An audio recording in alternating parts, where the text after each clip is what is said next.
Friends, today I will tell you about transfusion reactions. The dictum is patients should be monitored during transfusion by temperature, pulse and blood pressure every 15 minutes during first hour and hourly until the transfusion is finished. Transfusion reactions are divided into three types, that is mild, moderate and severe. Severe reaction is also called life-threatening transfusion reaction. In case of mild transfusion reaction, urticaria, rashes, itching, allergic reaction may occur. In this case, please slow the transfusion. Injection antihistamine should be given. If no improvement within 30 minutes, please treat as moderate reaction.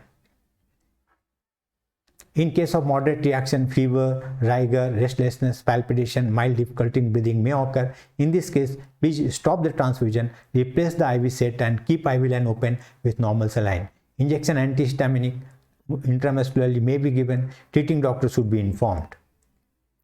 In case of moderate transfusion reaction, blood bag with IV set, fresh blood samples in plain and EDTA tube of the patient and properly filled reaction card should be sent to the blood bank for investigation. Antipyretics like paracetamol may be given.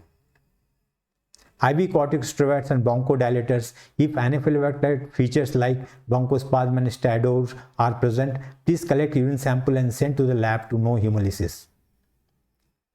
In case of life-threatening transfusion reactions, fever, rigor, hypotension, chest pain, respiratory distress may occur. This may be due to acute hemolysis or bacterial contamination of blood bag or due to anaphylactic reaction. In this case of life-threatening transfusion reaction, please infuse normal saline to maintain blood pressure. Oxygen inhalation should be given. Injection adrenaline 1 in 1000, 1 milliliter intramuscularly should be given. Injection Lasix if urine output is low in case of hemolytic transfusion reactions. Thank you.